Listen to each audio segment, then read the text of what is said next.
Hi there, welcome to another video. Today we are going to talk about probably the best question that you could ever have in an interview. Why should we hire you?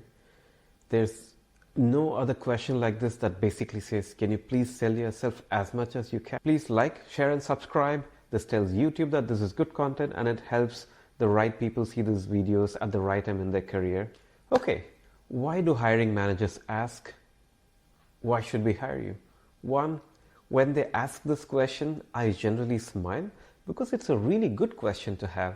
Because if you watch the previous video about tell me about yourself, I tell that coming into the interview, the hiring managers have a mental checklist and some of them even a physical checklist, not necessarily a checklist, some sort of notes to say, does this person have the skills, the experience and the motivation to be here, to be the right candidate for this job? So they come with a checklist. And when this question comes through, what they're essentially doing is trying to see if they put as many ticks as they need. And this allows you to, if there was a tick or two that you missed earlier, then this allows you to complete that process. So one, the hiring managers want to see if you're the perfect candidate. Two, and me personally, I feel strongly about this, hiring managers want to see if you are really motivated to have this job. Because remember, a lot of candidates hire for multiple positions simultaneously. And I always don't know as a recruiter or a hiring manager if this person really wants this job or if this person is just using this job interview for it to be a leverage to something else. So I want to know how genuinely interested this person is. Three, hiring managers also want to compare how you fare against the other candidates. So in many positions, especially in the middle management layer, there's usually one or two good candidates and hiring managers have to make a choice.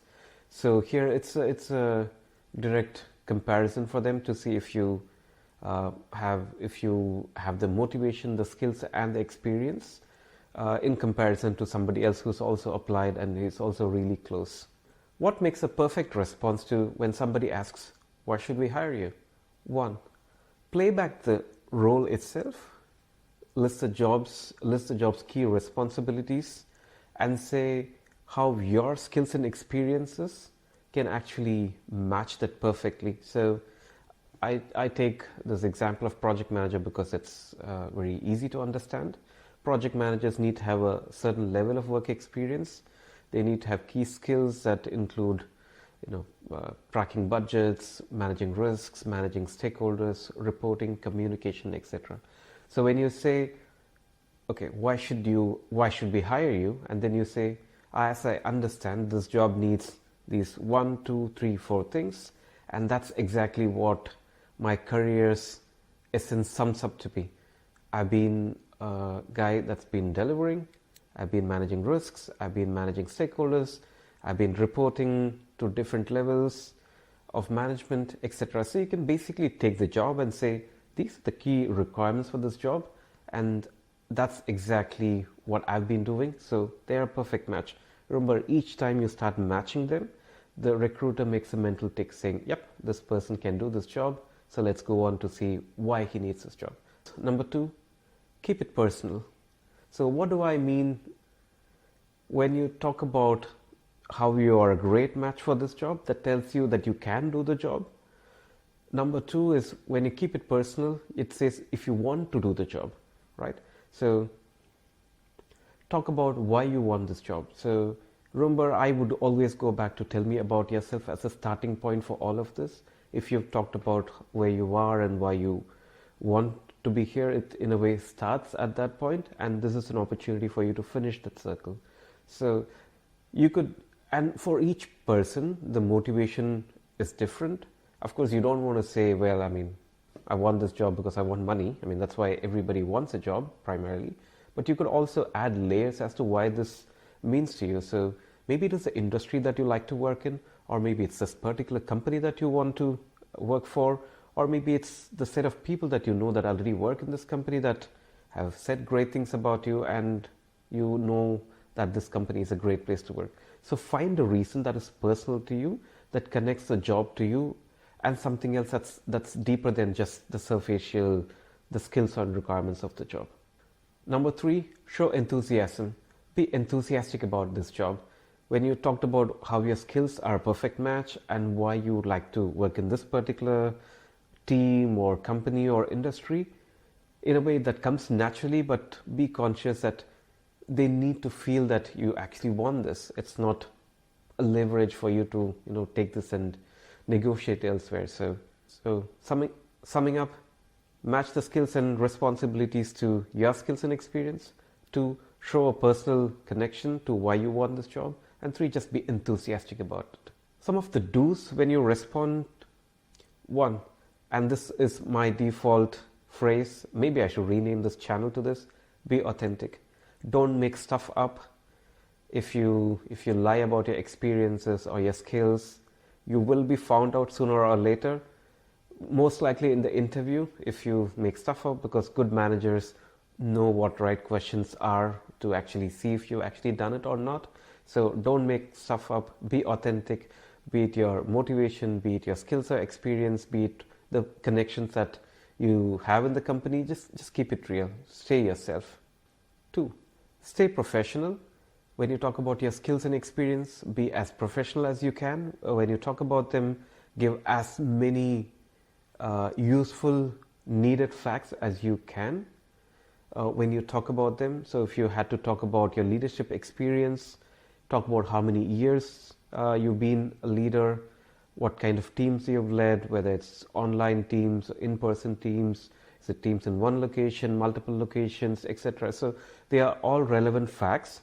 So when you talk about your professional experience, be as deep as you can without being too boring. I know it's a delicate balance. With practice, you can get there. 3, when you talk about your personal ambition to be there, then stay personal. When you talk about why this job attracts you, then be personal about it. Be it the people, or be it the industry, or be it the company. Be personal about it. And if you have to be vulnerable for a second or two in this interview, it's fine. It's why you applied for this job, and it is why you want this job. It's maybe a little bit arrogant if I say this, but remember, there are thousands of jobs out there. If not this one, you can get something else, right? Maybe this job makes you happier, though it probably offers the same amount of money as something else. You don't have to use as many words, but when you explain why you want to work here and you're personal about it, then stay personal and be honest about it. Don'ts. 1, I've said this before, don't make stuff up. It is easy to be found, and most hiring managers, it's a big turn-off when they see that you are actually making stuff up.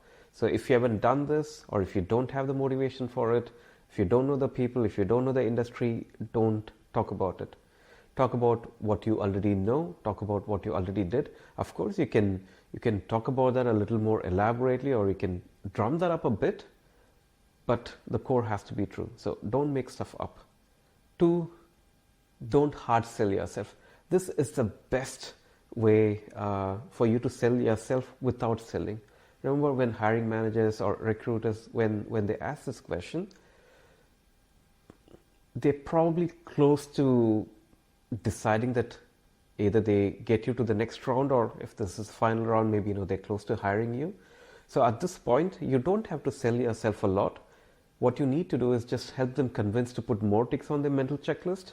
So don't hard sell. Remember to stay grounded during the conversation.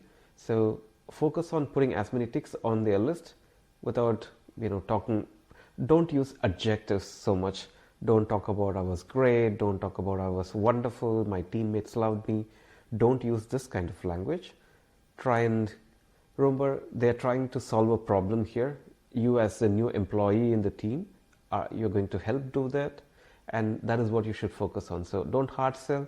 Just talk about how your skills, experience, your motivation is really a great match for what they're looking for. And 3, and I've seen this sometimes, not a lot, but I will tell this anyway, don't make them feel it is their loss if they don't hire you. So when they say, why should we hire you? I mean, most people use different variations of it, but it's essentially them saying, okay, it's open field. Can you please sell me yourself?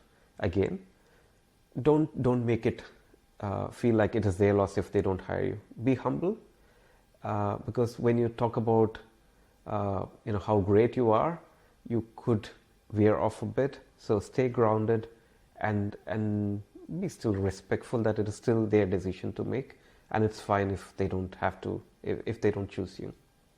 Some pro tips. 1, don't compliment the question. So when I ask somebody, why should we hire you, or what makes the job interesting for you, etc., I mean, I don't need to be complimented. Don't say, oh, this is a great question. No. If you want to compliment, there are other places to do that. I wouldn't say this is one of them. So don't compliment the question, just answer the question. You could, of course, smile and say something like, I've been waiting for you to ask me this. But then if you turn that waiting into a passion for the job, or why you think you're a great match for the job, then that's fine. Not a shallow compliment does more harm than good here. Pro tip number 2, name drop if you know for sure that it will work.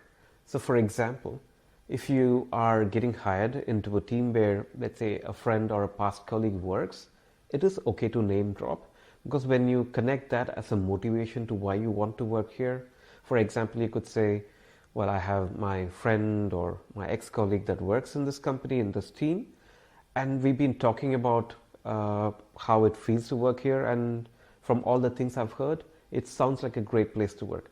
You can say this because remember, when you do name drop, the hiring manager might actually go and check and try to get a second perspective. So when you're sure that it's a good thing for you, and when you're sure whatever you say is verifiable, then you can name drop, and it actually might work in your favor, because remember, I mean, people work with like-minded people, and this is a great way to get that social proof. So name drop if you think it'll work. Wrapping up, this is a great way to sell yourself without selling yourself. All you need to do is help them show that you are a perfect solution to the problem in hand, and you are super motivated for this job. That's all you need to do, and the rest is for the hiring managers to say, well, this person is perfect, how much do we pay him? Please like, share and subscribe. This tells YouTube that this is good content, and it helps the right people see these videos at the right time in their career. Thank you guys, see you in another video.